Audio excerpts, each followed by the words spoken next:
we celebrate the fourth Sunday of Advent, and we also celebrate Christmas Eve. This is one of our shortest Advent seasons. In our readings today, our first reading, we see David who wants to build a temple for God, a permanent structure where people can go to find God. And yet God reminds David, you don't build my temple, I build my temple, because my temple is a people. My temple are the nations. You see, the world is the stage where we, the people of God, enact the play of salvation. God lives in his people, and he works through his people. And as God's beloved, our mission is to fulfill that salvation, to do God's work. And that work, the work of God, is made visible through us, through God's people, in the way that we act, toward one another, in our compassion, in our presence, and in our concern, not only for us, but for all people, our concern for the common good, the good of what's best for all. So in a sense, God's work is really in our hands. We are the sons and daughters of God. We struggle day in and day out to build his kingdom here on earth, to change our society, and to reflect and relate better to the common good and to that inherent dignity of all people.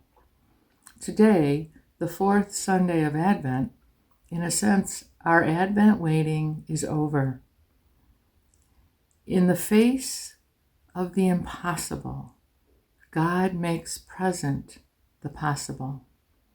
Mary is invited to believe this, and we too are invited to believe this.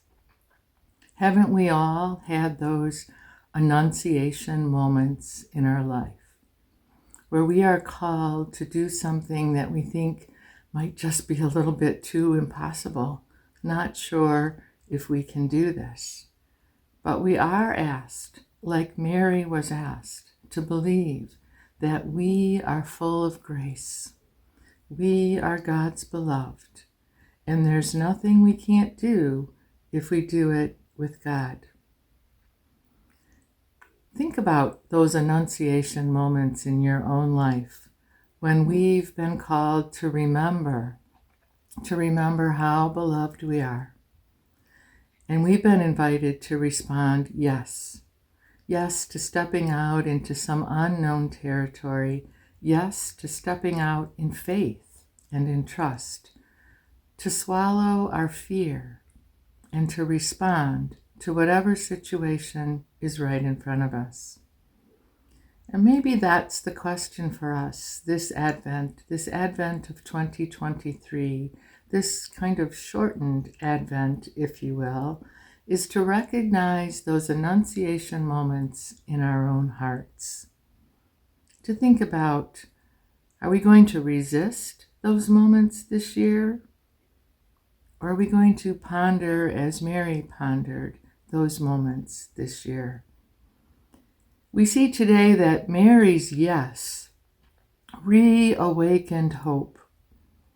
People were able to imagine a future that comes from God, a future where all will be well. Can we imagine that future? Tonight, as we gather and remember that birth of Jesus, that inbreaking of God into our world, we remember, are we going to say yes? How are we going to step out in hope this year? How are we going to do our little part to change the world, to make God present, and to remember nothing is impossible if we walk with God? Merry Christmas.